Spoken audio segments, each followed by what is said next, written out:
Hyvää huomenta ja tervetuloa tähän webinaariin CSIT Finlandin järjestämään.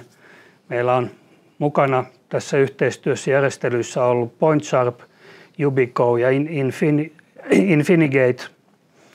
Tänään meidän aiheena on tietoturva-avaimet ja niiden hallinta. Mitä tietoturva-avaimet on ja onko tietoturva-avaimet oikea nimitys niille, kuinka ne toimii, miten ne tukeutuu standardeihin, mihin niitä voidaan käyttää ja hyödyntää, jotain teknologia-asioita ja esimerkkejä. Ja sitten myös puhutaan niiden hallinnasta.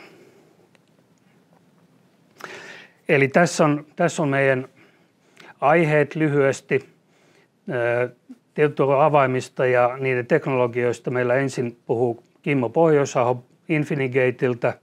Sen jälkeen meillä on englanninkielinen esitys Enterprise Lifecycle Management of Passkeys and Authenticators, eli elinaikainen hallinta, elinajan hallinta ja niihin liittyvät asiat. Tämän käy läpi meille Lukas Bart PointSharpilta.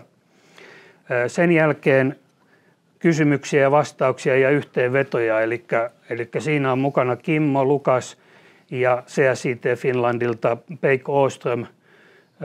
Tehdään yhteenvetoa läpikäydyistä asioista ja sen lisäksi vastataan kysymyksiin ja tehdään vähän johtopäätelmiä. Vielä muutama hallinnollinen asia, eli niin kuin nyt näyttää olevankin, niin toivon, että kaikilla on kamerat ja mikrofonit hiljaisella.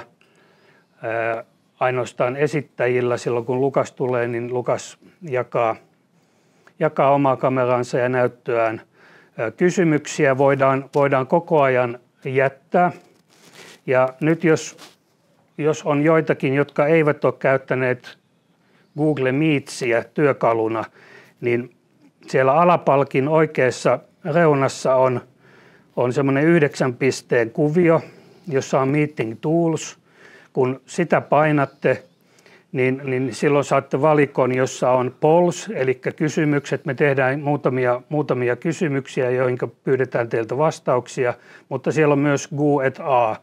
Eli sinne kun kirjoitatte kysymyksen voitte tehdä joko suomeksi tai englanniksi, jos ne on sellaisia suomenkielisiä kysymyksiä, joita kohdistetaan sitten Lukakselle, niin me käännetään niitä sitten täällä englanniksi. Webinaari tallennetaan sillä tavalla, että koko webinaaritallennus tulee saataville kohtalaisen pian webinaarin jälkeen. Sen lisäksi eri puheenvuoroista otetaan osatallenteet, jolloin niitä voidaan aihekohtaisesti myös käyttää ja hyödyntää. Eli kaikki on saatavissa teille osallistujille ja sen lisäksi myös nämä esitykset tulee jaettavaksi, joita tänään käydään läpi.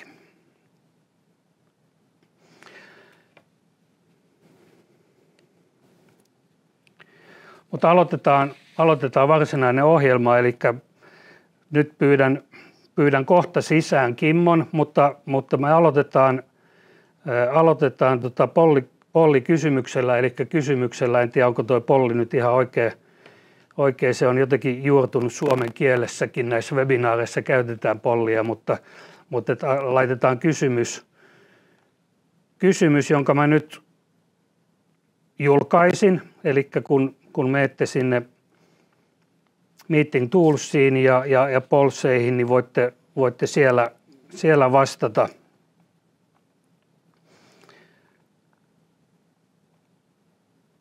Ja myös tulosten pitäisi teille siellä näkyä, eli vähän kevennettynä aloitetaan, että onko tietoturva-avaimia vai onko ne pääsyavaimia vai avainkoodeja vai todentamisavaimia vai passkeytä vai mikä on se, jota yleisimmin käytetään. Että vielä muutama vastaus odotetaan tässä.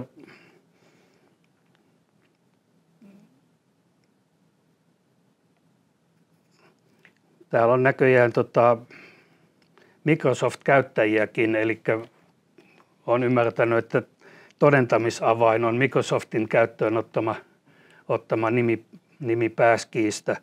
Eli noin puolet tai 40% toteaa, että kyllä se on tietoturva-avain ja 40% että todentamisavain ja 20% pääsyavain. No tällä johdannolla esitellään sisään Kimmo Pohjoisaho, eli Kimmo toimii Infinigateilla teknisen tietoturvan asiantuntijana ja on yli 20 vuoden kokemus verkoista ja tietoturvasta, eli jo ennen internettiä olet ollut tekemisissä näiden asioiden kanssa. Infinigatehan on johtava eurooppalainen kyberturvallisuuteen ja turvallisiin verkko- ja pilviratkaisuihin keskittynyt tukkuri ja edustaa muun muassa YubiKeyta täällä Suomessa. Eli Kimmo, ole hyvä. Kiitos Antti.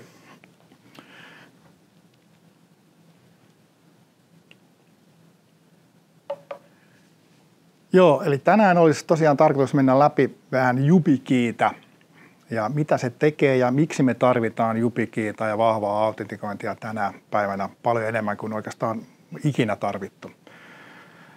Yleensä aloittaa nämä YubiKeyt-esitykset, eli katsomalla tätä ensimmäistä slidea tässä. Ja tässä on erilaisista maanosista kuvia, niin varmaan osa teistä jo huomaakin yhtäkkiä, että tuolla vasemmalla on tutun näköinen kuva. No miten ihmeessä toi kuva ja toi paikka liittyy YubiKeyhin?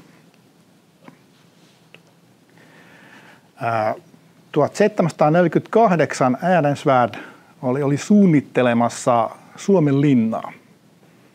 Ja sitten taas 2007 Ehrensvärd, Stina ja Jaakob on perustanut YubiKeyn.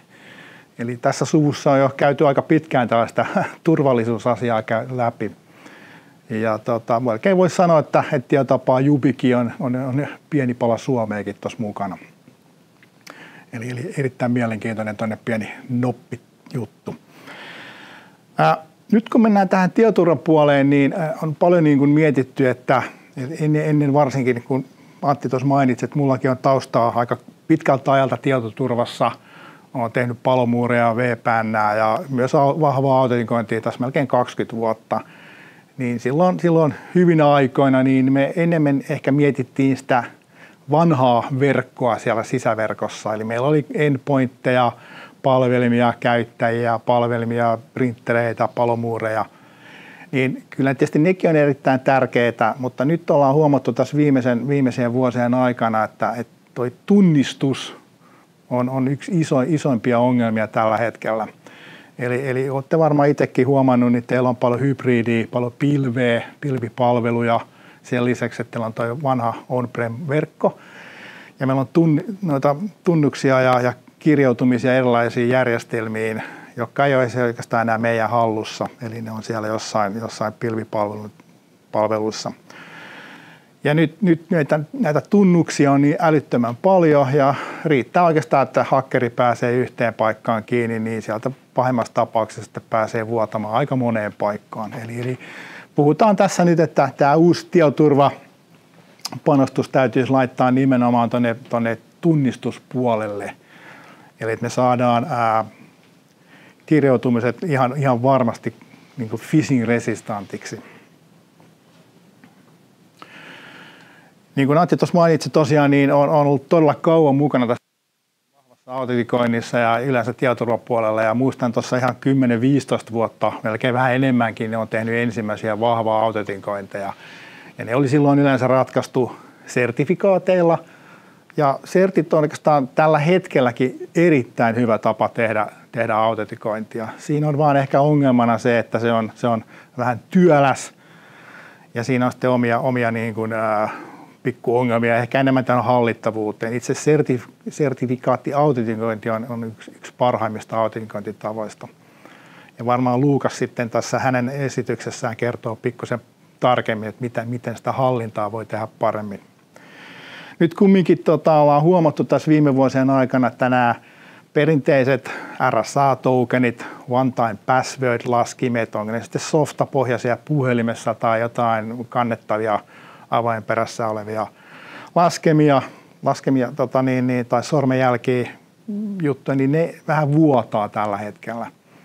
Ja nyt on ollut erittäin suuri tarve päästä niin kuin tuottamaan tällaista hyvää autentikointia, joka olisi helppo myös käyttää. Ja siinä sitten tämä Fido 2, ja niin kuin tuossa Antti teki polliin, niin täällä on erittäin monta nimeä.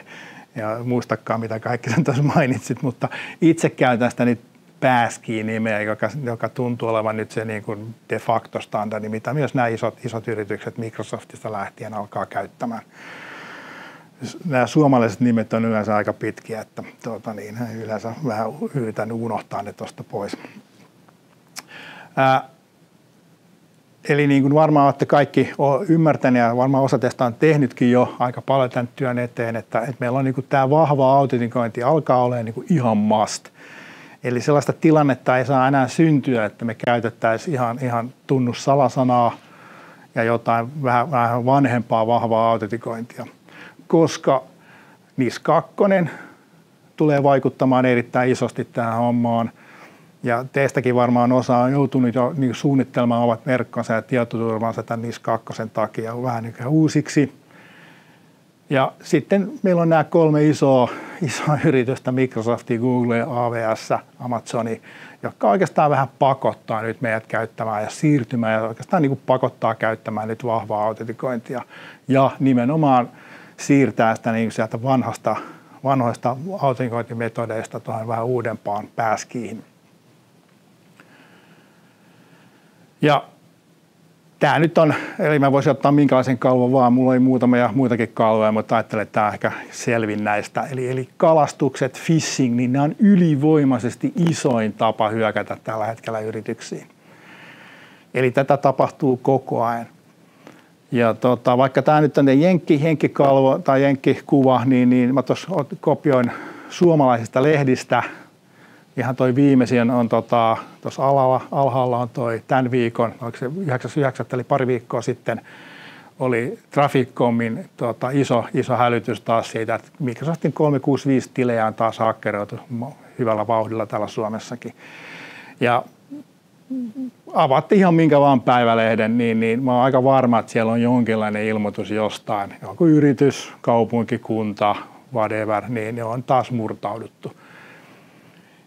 Ja on päästy sisälle, että tämä on ihan niin kuin, varmaan kaikki on huomannut, että sähköposteihin tulee mitä ihmeellisimpiä e-maileja, missä on niin kuin oikeastaan aika aidon näköisiä maileja, missä on jonkinlainen linkki sitten. Ja sitten kun sitä pääsee klikkaamaan, niin kysytäänkin tunnussalasanaa. Ja jos sinne erehtyy sitten käymään ja antaa tunnukset ja sitä vähän huonommalla vahvalla autentikoinnilla kirjautuu, niin sen jälkeen sitten vähän peli pelattu. Hirveän kallista ja työlästä sitten korjata. Ja kun puhutaan noista autentikointitavoista, että on nyt karkeasti jaettu ne 3, eli meillä on tämmöinen perinteinen user password, eli tunnussalasana. No tällaisia nyt ei saisi enää kyllä käyttää missään, että niin kuin, näistä mennään läpi ihan heittämällä. Eli tuo on niin helppo toi salasana urkkia läpi, joko siellä on sitten se vanha salasana, mitä käytetään muissakin paikoissa ja sitten brute forceataan sitten läpi noin. Eli missään nimessä tämä maailma meni jo. Sitten onneksi suurimmalla osalla nyt on jonkinlainen vahva autentikointi, joka perustuu tämmöiseen vähän vanhempaan two-factoriin. Eli meillä on, tekstiviestejä en ole nähnyt kyllä pitkään aikaa, mutta aika paljon on näitä mobiilepusseja, one-time passwordeja, mitä käytetään. Mutta nekin alkaa nyt vähän vuotaa liikaa, että meidän olisi pikkuhiljaa nyt siirryttävä tämmöiseen phishing-resistanttiin, eli tapaan, missä me ihan oikeasti saadaan se vahva autentikointi sellaiseksi, että siitä hakkeri ei tule läpi. Ja tuossa on esimerkkejä näistä vahvoista autentikoinnista, mitä tällä hetkellä yrityksessä käyttää. Eli meillä on mobiilepussia, kännykäs joku autentikaattori, joka tuo sitten tämmöisen push-viestin, että sallitko vai etkö salli. Meillä on näitä one-time passwordeja, eli autentikaattori laskee tämmöistä vaihtuvaa salasanaa. Ja onkin sitten kaikennäköisiä muitakin appeja sitten ja tekstiviestiäkin jossain määrin käytetään. En ole pitkään aikaa kyllä itse huomannut näitä asiakaskunnassa onneksi, mutta tiedän, että niitä on kyllä käytössä. Ja kun katsoo näitä ongelmia, miten nuo asiakkaat sitten tai käyttäjät niin sanotusti, niin kuin, miksi se menee tähän halpaan, niin ne on kyllä aika fiksusti nämä hyökkääjät rakentaa näitä hyökkäyksiä, että kun tulee joku liitekin esimerkiksi, niin sitä on todella vaikea enää tällä hetkellä huomata, että onko se, meneekö se läpi sieltä, onko se mennyt yrityksen tietoturvakoneiston läpi ja se on turvallinen, vai onko se vaan tämmöinen huijaus. Eli siitä huolimatta, että se niin kuin näyttää oikealta, turvalliselta, niin se on kumminkin hakkerointityökalu, millä hakkeri pääsee sisään. Näitä on lukemattomia erilaisia tekniikoita, millä voidaan huijata käyttäjää ja jopa niin kuin näitä meidän antivirusohjelmia ja tietoturvaohjelmia, että ne ei niin kuin huomaa kaikkea noita. Eli se on todella sellainen peli, mitä tällä hetkellä käydään, että hakkerit versus tietoturvatalot, että yritetään jompikumpi aina on vähän voitolla ja tuntuu tällä hetkellä, että nuo hakkerit on pikkuhiljaa vähän niin kuin nuo rikolliset voitolla, että kumminkin aika isoista rahoista kyse. Näitä on lukemattomia tapoja niin kuin huijata ja näitä on niin kuin ihmisen todella vaikea niin kuin nähdä nopeasti. Jos et sä ole tietoturvaspesialisti, asiantuntija, niin tänne normaali käyttäjä, niin ihan niin kuin se on jo hävinnyt tämän pelin tietyllä tapaa. Tuossa on muutamia esimerkkejä, että vaikka siellä lukee sillä URL-livillä, että se on ei välttämättä ole Apple. Ja miten tänne normaali käyttäjä voi sitten tietää, että se on ihan mahdoton.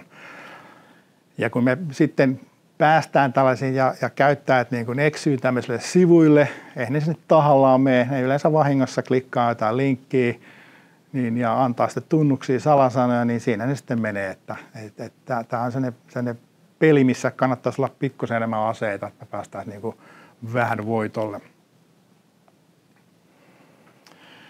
Miten tämmöinen hyökkäys niin kuin tapahtuu, niin tässä on hyvin yksinkertainen kaavio. Eli meillä on tuolla uhri ykköskohdassa, joka saa tämmöisen linkin fake login pagein, eli kun se klikkaa sitä ja se ohjataan sitten tälle fake-sivulle, mihin tunnukset, salasanat, niin se hakkeri saa ne, käyttää ne tunnukset sille oikeaan paikkaan.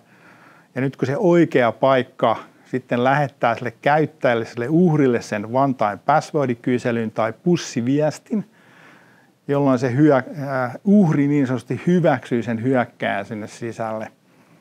Ja tämä on aika normaali tapa, mitä aika paljon käytetään tällä hetkellä. Tämä on hyvin yksinkertaistettu kuva, se ei valitettavasti ole näin yksinkertainen, mutta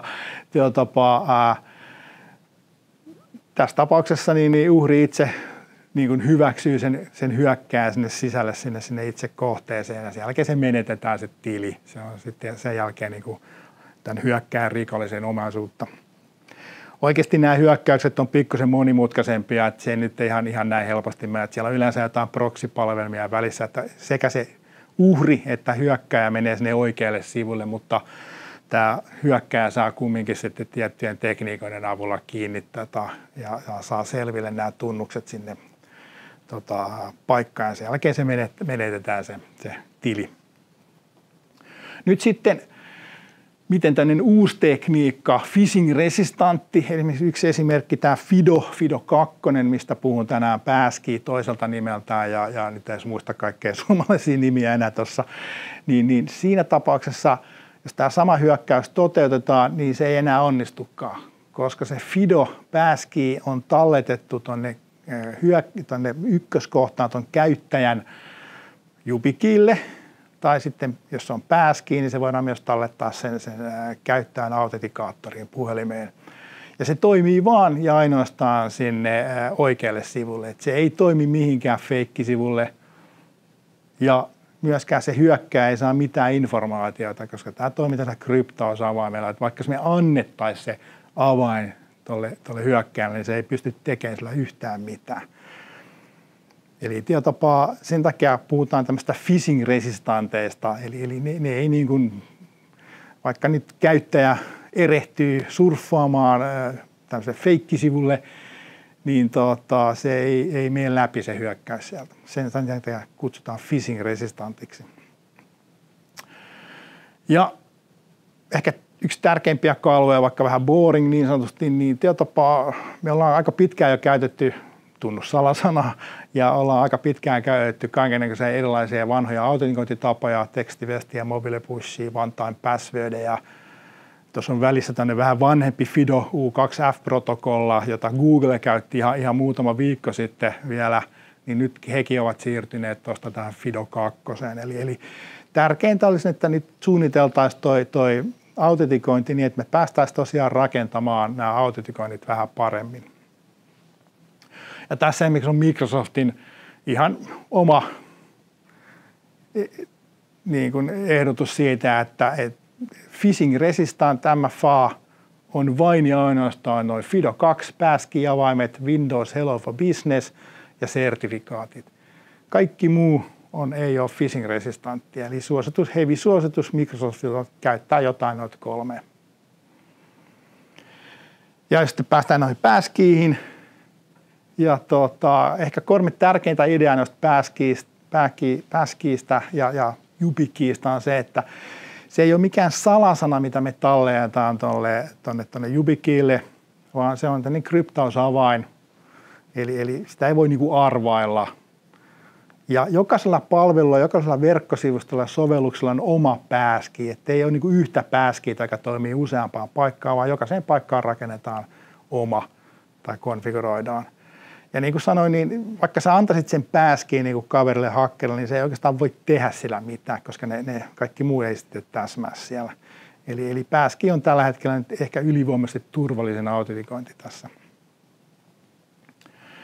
No sitten itse asiaan, eli YubiKeyhin.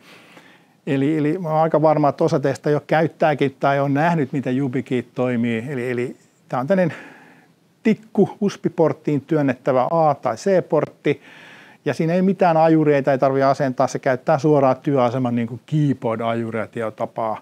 Eli sen kun lykkää kiinni sen koneeseen, antaa PIN-koodin ja koskettelee sitä, niin sen jälkeen se toimii. Eli tikku koneeseen, aina kun tulee tunnussalasana-kysely, eli Microsoftin kirjautuminen tai Office 365, Entra ID, Google, whatever, niin tikku koneeseen, PIN-koodi, ja sitten kosketellaan. Se vaatii aina ihmiskosketuksen, että sitä ei voi etänä edes käyttää. Että se vaatii, että se niin hipelöidään kevyesti kultapintaa siinä, niin sen jälkeen se autentikoi. YubiKeyt on erilaisia malleja. On nämä YubiKey 5-sarjat ja sitten on tämä YubiKey Bio, eli missä korvataan se PIN-koodi tämmöisellä sormenjäljellä. Ja sitten on tämmöinen Security Key. Ja noiden raaka ero on ehkä siinä, että toi vitossarja sisältää kaikki muut protokollat, eli FIDO 2, mitä käytetään tähän uuteen pilvimaailmaan, eli Entra ID, Azure, Office 365, Gmail, eli whatever pilvi. Ton FIDO U2F voitte vähän unohtaa, se on vähän sellainen vanhempi versio sitä, mitä juuri kukaan ei enää käytä. Sitten on älykortti, eli tämä YubiKey voi toimia myös älykorttina, jos talletetaan sertifikaatteja. Ja sitten meillä on toi OAT, eli OTP, One Time Password. Yleensä se vaatii, siinä on pari tapaa tehdä se, joko suoraan tuolla, ja sitten se vaatii tietysti sen multifaktorituotteen, joka tukee sitä, tai sitten voidaan käyttää sitä YubiKeyn autentikaattoria puhelimessa sitten yhdessä tämän YubiKey-tikun kanssa muodostaa tämmöisen One Time Passwordin. On erilaisia malleja näistä, eli C-porttia, A-porttia, sitten on NFC:tä, eli halutaan langattomasti yhdistää näitä. Jos mä menen muutaman slaidin taaksepäin, niin yleensä, jos halutaan vaan niin kuin rakentaa pilvimaailmaa, niin silloin mietitään yleensä Security Key-nimellä olevia tikkuja. Mutta taas sitten, jos haluaa tämmöisen nanoavaimen, niin mitä mä itse käytän aika paljon omissa työasemissa, niin mulla on aina valmiina toi nano siellä, että se on niin kuin upotettu sinne A-porttiin. Se tulee ihan muutama millin ulos sieltä, että sitä ei tarvitse edes poistaa sieltä, vaan se menee hyvin laukkuun ja joka paikkaan. Se ei estä mitään. Se on koko ajan koneessa kiinni. Mutta sitten mulla on myös kannan avaimen perässä tämmöistä isompaa YubiKey A-porttia, missä on NFC, että jos mä en ole omalla koneella, niin mä voin ottaa tästä avainperästä sen YubiKey ja työntää koneeseen ja kirjautua sitten sillä kiinni erilaisiin palveluihin. Jokainen näistä YubiKeystä se on, niin kuin sanoin, ruotsalainen yritys, niin nämä on tehty täällä Euroopassa, Ruotsissa tai sitten Jenkeissä, mutta on ymmärtänyt, että eurooppalaiset tulee melkein kaikki tulla Ruotsista. Ne on hyvin niin kuin vahvoja tikkuja, että näitä on aika mahdoton saada rikki. Mullakin on yksi tikku mennyt pesukoneesta jo muutaman kerran läpi, eikä toimi ihan kuin ei mitään. Ne on hyvin kovaa muovia, hyvin ohkaisia, että mahdoton, ja sen sivuleikkurilla tai yritä oikein rikkoa, niin menee, mutta niin normaalikäytössä niin not gonna happen. Sitten tällaisia ehkä muutamia keisejä vielä muutama, eli tästä vanhaa OTP-tapaa, niin sitä käytetään edelleenkin ehkä noissa vanhoissa VPN-ratkaisuissa, mutta meidän niin kuin idea olisi nimenomaan mennä tuohon FIDO 2 nyt, ja se on sitä uutta pilvimaailmaa, eli siellä se passkey on niin kuin ihan ehdoton ykkönen. Ja tuosta esimerkiksi Luukas tulee kertomaan sitä tarkemmin, mutta nopeasti sanottuna niin näitä YubiKeytä voi käyttää itse rekisteröidään Entra ID:ssä ihan samalla lailla, kun se rekisteröi näitä autentikaattoreitaan. Ja Luukas tulee kertomaan sitten tästä isommasta levityksestä ihan kohtapuoliin. Meiltä löytyy vielä YubiKey-autentikaattori tuohon, mutta sitä ei nyt välttämättä tarvitse käyttää ja saa sen taas. Se vaan asentaa Windows-koneeseen, mutta tämä ei ole pakollinen, ei edes hallittavuuteen. Eli Windows ja Mac tukee suoraan YubiKeytä. Ja ehkä ihan viimeisenä slaidina vaan, niin YubiKey on tämmöinen tikku, mikä toimii oikeastaan mihin vaan autentikointiratkaisuun. Että whatever, niin jollain tavalla YubiKey on mukana siellä. YubiKey on kumminkin ollut mukana ihan alusta lähtien rakentamassa koko FIDO-protokollaa. Että se ei ole niin kuin ollut vaan ottanut käyttöön, vaan myös rakentanut näiden isojen Googlen ja Microsoftin kanssa tätä itse passkeytä protokollaa. Ja nyt kun aika rupeaa loppuun, niin ihan viimeinen slaidi, niin haluan näyttää, että tässä on tämmöinen YubiKey-kaverin oma tekninen blogi. Minusta tästä löytyy todella hyvää YubiKey-informaatiota, jopa vähän paremmin kuin itse YubiKeyn sivulta, eli käytän paljon itse tätä. Ja täällä on aika paljon hyvää matskua, jos haluaa lähteä konfiguroimaan vaikka passkeytä, Entra ID niin kuin konfeihin. Tuolla on aika hyvät step-by-step-ohjeet. Käykää tsekkaamassa. Siellä on myös informaatiota, YubiKey-sertifikaatit ja kaikennäköistä muuta herkkua. That's it. Kiitos. Kiitos Kimmo. Palataan tässä vaiheessa. Ei ole tullut vielä semmoisia kysymyksiä, joita tarvitsisi heti vastata. Katsotaan sitten myöhemmin. Ja samalla mä muistutan kaikkia mukanaolijoita, että taas menemällä sinne Q&Ahan, niin voitte kirjoittaa sinne kysymyksiä, mitä tulee mieleen. Mutta me jatketaan ohjelmaa seuraavaan aiheeseen, jossa tietoturva-avaimia, vai pitäisikö meidän nyt ruveta käyttämään sitä passkeytä, eli passkey-tuotteiden hallintaa ja niihin liittyviä asioita. Puheenvuoro tulee pitämään Lukas Baart. Lukas toimii PointSharpilla järjestelmäinsinöörinä ja on pitkä vuosien kokemus kyberturvallisuudesta. Erityisesti hän on keskittynyt identiteetti- ja pääsyhallinnan asioihin, käyttäjätunnistautumiseen ja digitaaliseen pääsyhallintaan. PointSharpilla Lukas auttaa kumppaneita ja yrityksiä suunnittelemaan ja toteuttamaan turvallisia ja käyttäjäystävällisiä ratkaisuja pääsyhallintaan. PointSharphan on eurooppalainen kyberturvallisuuteen keskittynyt yritys, kehittää teknologioita ja tuotteita ja ratkaisuja, jotka mahdollistaa turvallisen verkkojen ja käytön, mutta myös panostaa käyttäjäystävällisyyteen ja helppoon käytettävyyteen. Now I'll introduce Lukas. Lukas will today talk and explore how lifecycle management of passkeys and other authenticators ensure that enrollment, revival, recovery and revocation are handled seamlessly. He will also show how enterprises can extend modern authentication across their entire infrastructure and how to well manage the infrastructure. So, welcome, Lukas. Good morning, everyone. Like Antti was talking about, I will talk about passkey lifecycle management for enterprises. So my name is Lukas Baart. I work at PointSharp as a solutions engineer and have been for over 6 years now. And before I go into the topic, I want to introduce a little bit of PointSharp, if you haven't heard about us. So PointSharp, we were founded in 2006, a very small company here in Stockholm. Since then, we have grown a lot, especially in the cybersecurity area. So we see ourselves as a European cybersecurity. Nowadays, we have offices all around Europe. And our presence is quite strong. We are in multiple industries. Personally, I work a lot in the industries within healthcare and municipalities. But PointSharp works with identity and access management. That's our area. Gartner calls this the identity fabric. So we like to see ourselves a part of this fabric. But as you can see here, there's a lot of industries. These areas do require some kind of identity and access management in some way or another. That's why we're here.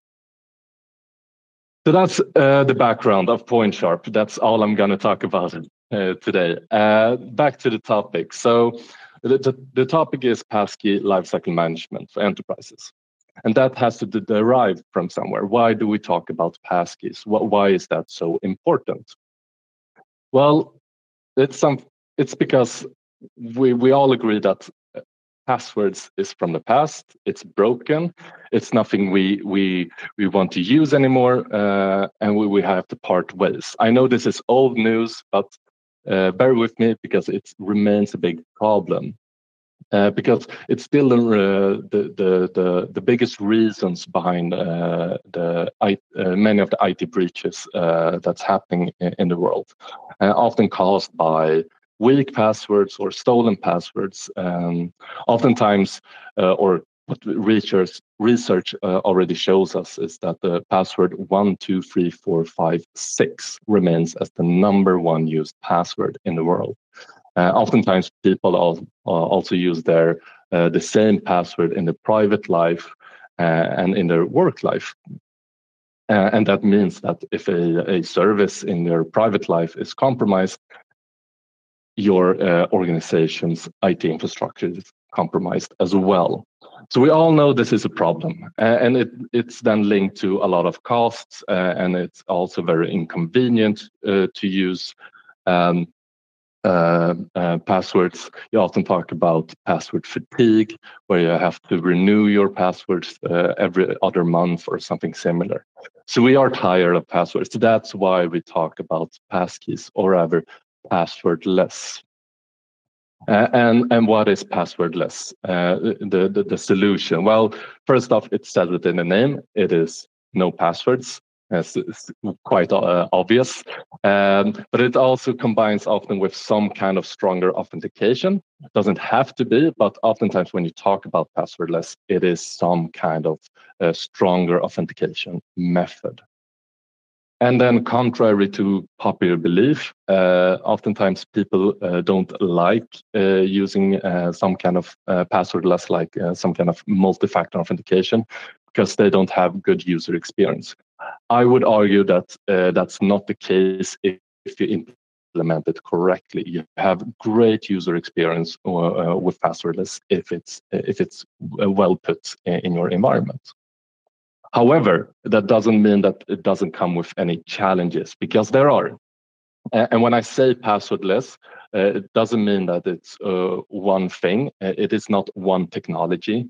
There are multiple authentication methods out there. Kimmo was already talking about many of them. And I'll give you a very broad overview of all of the one that already exists. The problem with this is also the fragmented ecosystem, or you can talk about it like hybrid environments where you have Entra or other cloud services, and you have on-prem applications, and they enable or accept different kinds of passwordless authentications. And then with that, you get the problem of lifecycle management. So every service has maybe a different kind of acceptance of passwordless. How do you lifecycle manage it? Do you put the responsibility on the end user, or do you want to take full control over it? So like I said, the whole overview of authentication methods, this is data that we gathered directly from Gartner. And this will give you an overview of the level of trust of many different kinds of authentication methods. On a very low end, we can see passwords is, not considered safe, which we all know. Then we go further up, which desktop one-time passwords, then mobile one-time passwords, and then some FIDO technology. And then lastly, we have FIDO2 with a security key protected with a PIN or biometric. And then beneath that, we have X509 with a hardware token, which is then a user certificate or PKI that is being used to authenticate. So all of these methods, PointShop can lifecycle manage them today, but the focus is passkeys, and that's basically FIDO2 on the very high end, so to say. And it's very important to try to reach this requirement of using passkeys or certificates because, like Kim already says, it is phishing resistant. I'll also give you a little bit of an insight of how my discussions goes with different kinds of organizations, because it oftentimes looks like this. You have your IT admins, they use a mobile one-time password to authenticate themselves, and then you have business users or your majority of your employees in your organization, and they still use passwords. And then because of NIS2 requirements or something else, the discussion goes to, we want the shift so the IT admins uses FIDO2 or then passkeys, and the business users uses mobile one-time passwords. However, this is great. Taking a step from password to mobile OTP is a step in the right direction. However, there is another view of it to take, which I would argue it's better, and that's just go all the way through to the very high end with all of your users. I know that it sounds maybe a bit scary to have your whole organization using passkeys because it's maybe more of an advanced technology, but nowadays it's just as easy to implement as the other authentication methods out there. So talking about passkeys and the world of it, very short introduction of it. I know Kim already talked a lot about it. What is passkey? Well, the name comes from actually password. It's a great marketing trick. It's just understanding or finding understanding that it's the next step of authentication. Instead of using a word, you use a key that is cryptographic in this case. That's why it's considered as a modern passwordless authentication standard and a very future-proof authentication. Gartner projects that by 2027, over 90% of MFA token transactions will be FIDO-based authentication, indicating that passkeys will become the prevailing standard in this industry. But it doesn't mean that it hasn't any challenges. There are challenges with it because, don't get me wrong, passkeys is a wonderful technology and I think everyone should use it. But there are some hurdles to tackle. And I want to show you two of them today. And these are the two. First off, we have decentralized ownership. Passkey or FIDO2 technology was meant for giving it to a user and then giving the responsibility to the user to enroll or register this token to the services they want to log in with or log into. This means that if you are an organization, big organization on an enterprise level, it becomes hard to keep track of which user has how many passkeys and where are they using those passkeys. The second challenge is the multiple ecosystems, or rather hybrid environments. So in the FIDO world, you have to register it to every service, and that can be multiple, it can be in the cloud, it can be on-prem. So it becomes very difficult to keep track of all of them. So what is the solution? What can PointSharp help you with in these areas? Well, it is these two areas. So first off, we have a full centralized lifecycle management. And that's a response to the decentralized ownership. We want to give you a tool that gives you an overview of all your authentication methods you're using in organization, give you the possibility to see who is using what passkey when logging in. And the second one is unify the passkey logins. So giving you the possibility to have a very good user experience. So no matter where they log into with the passkey, the login process is exactly the same. So to deep dive in these two areas a little bit more, so some features that we can provide. So when it comes to the lifecycle management, it's all from register on behalf. So me as an admin can register a passkey for someone else, and that can be someone that is sitting next to me or sitting on the other side of the world. We also give the possibility to do a self-service, so I can start a process of I will register this passkey to someone, and that someone will then receive the invitation and then go to the website, and they can handle it completely by themselves.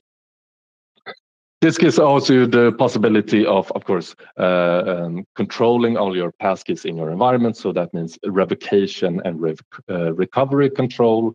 And this, of course, gives you then the possibility of have full visibility and stay compliant in for example, the NIS2 compliance or any other. So that is our lifecycle management. And then we have our unified passkey logins. And what I mean by that, to deep dive a little bit more. So to be able to use this passkey in a hybrid environment or cross-ecosystem environment, it has to be a good user experience as well. They have to know how to log in. It should be obvious. You just click on login, write your PIN, and then you're done. Just as this is just the same as passwords. So it's the importance of seamless user experience is very important. Then we have also features that helps with single sign-on, so the users only have to log in once and then they're done. These two combined gives you the possibility to have a great user experience and have full control of all of your passkeys. We have many more features out there, which I will gladly show you in a separate meeting, all from like having a time limit on your passkey, so it doesn't continue on living on forever, so it's revoked after a specific period, and then they can renew it, and features like that. Also, PIN complexity is very important in many areas. So there are many things to do here. Before I continue, I actually have some poll questions for the audience to see how it looks like on your side. I think, Antti, you will publish those questions in the chat. Yeah, perfect. So the first question is, how does your infrastructure look like? And that basically means I want to see, is your infrastructure on-prem? Is it hybrid? Is it cloud only or something in between? This is questions I often present in my seminars in different kinds of regions, and I've seen a steady trend in what they answer. Perfect. I'll give that a couple of seconds so everyone has time to answer them.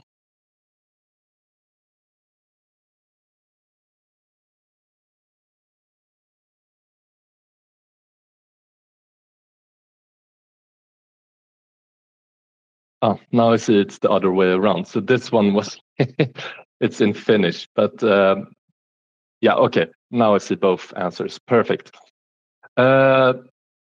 So first off, the infrastructure one. Yeah, it is as I expected. Many are in a hybrid environments and has a on-prem focus. It's very relevant in this time and age with the global politics.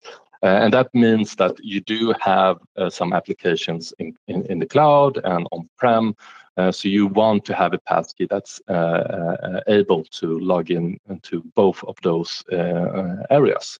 And then we have also some which is hybrid and cloud focused. Perfect.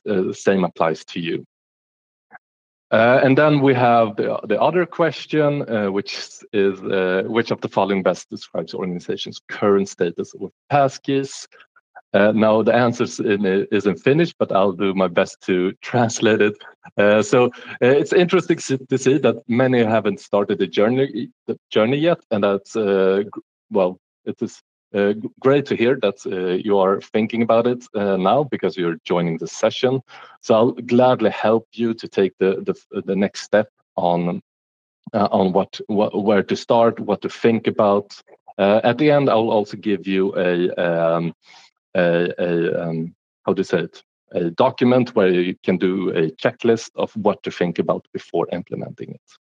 And some are using passkeys but looking for a lifecycle management tool, which is great because that's exactly what we can provide. So thank you very much for the answers, and we'll continue from here. So to recap a bit, so the modern infrastructure, yeah, we can verify that it is oftentimes hybrid. So that means that the user in the middle here has to have access to all of the areas that they need to have access to, which basically amplifies the importance of having one login to all. So what I mean by this is having one passkey for one user, and this user has access to all the should have access to, from on-prem applications to cloud applications and to operating systems. So this gives you the PointSharp lifecycle management for passkeys, all from the handover from the first user, so they receive the passkeys in some way or another, to the user being able to use this passkey easily because it's a passwordless authentication method, and then the importance of single sign-on, just how easy it is to use it. And then we have, of course, the self-service. If you want the users to handle the authentication methods themselves, you can do that as well. And lastly, we have revocation. And revocation can be of multiple different kinds of reasons, all from that the person has left the organization or even have changed the role in the organization. So you want to adjust the access of your passkey in your environment so they don't have access to something they shouldn't have access to. I have a little bit of a demo running a little bit out of time, but these are two very quick demos. The first one is showing you the unified passkey login. So we will do a FIDO2 login in a web browser, and then also do exactly the same login with the passkey on a mobile phone. So first off, the web browser. So we choose the FIDO protocol. You start the login, and then here you have the general like FIDO dialog of writing your PIN, and then you're logged in. What you can see here, where we logged into, is a PointSharp app portals where you can publish all your on-prem applications or cloud applications for this specific user. But then we go to the right side, which is our mobile phone. We do exactly the same process, logging in, writing the PIN of the passkey or YubiKey that's inserted into the mobile phone, and you arrive in the exact same destination. So just to show you how easy it is from a user perspective of using passkeys in your environment. I can also give you myself as an example. So when I arrive at the office this morning, I use my YubiKey to go through security doors. I arrive at my desk. I log into my operating system with my YubiKey. And then I open my web applications. Same there. I log in with my YubiKey. And if I need to do a remote connection to a server, same there. I use my passkey. So for a user, this is a wonderful world to live in. No passwords required, just a PIN on my security key.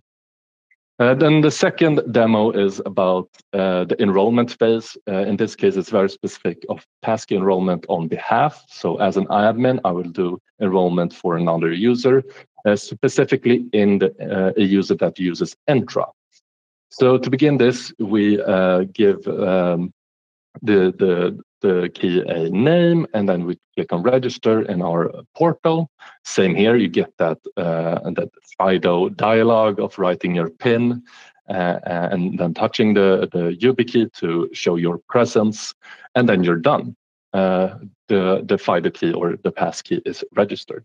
So then you refresh the site on Entra, the security info, and you will see that the passkey will be added as an authentication method for that user.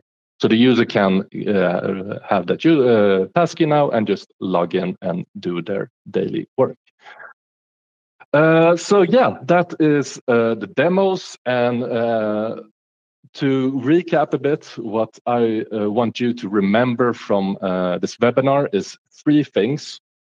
First off, is one thing that we at PointShop can't really influence. It's a decision you have to take, and that's this go passwordless.